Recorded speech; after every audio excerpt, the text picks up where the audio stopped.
Maths என்ன பண்ணுற நீ? மேக்ஸ் என்ன பண்ணுற இப்போ? என்ன பண்ணுற? டைம் என்ன ஆச்சுதும்மா? 12:15 ஆக போகுது. கீழே இறங்கி வா வா, போய் உன்னோட ஸ்லாப்பில் போய் படு. வா ஓடியா, வா ஓடியா, போ உன்னோட பெட்டில் போய் படுத்துக்க போ. எதுக்கு இப்போ அங்கே போனேன்? வா இங்கே வா, கீழே இறங்கி வா வா,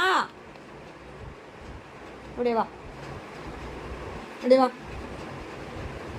அதுக்கும் மேலேன்றாங்களே, அந்த மாதிரி விக்ரம் சொல்கிற மாதிரி அதுக்கும் மேலே போகிறாரு இவர். இதுக்கும் மேலே போய் இப்போ ஏறி போய் படுக்கணும். எப்போ பாரு இதே தான், நல்ல ஹைட்டில் போய் படுத்து தூங்குறது. இப்போ அந்த செல்ஃபில் எப்படி ஏறுறதுன்னு பார்த்துட்டு இருக்கான். அவ்வளோ தூரம் ஏறிட்டான். இப்போ அங்கேருந்து ஒரு ஜம்ப்பு, அவ்வளோதான்.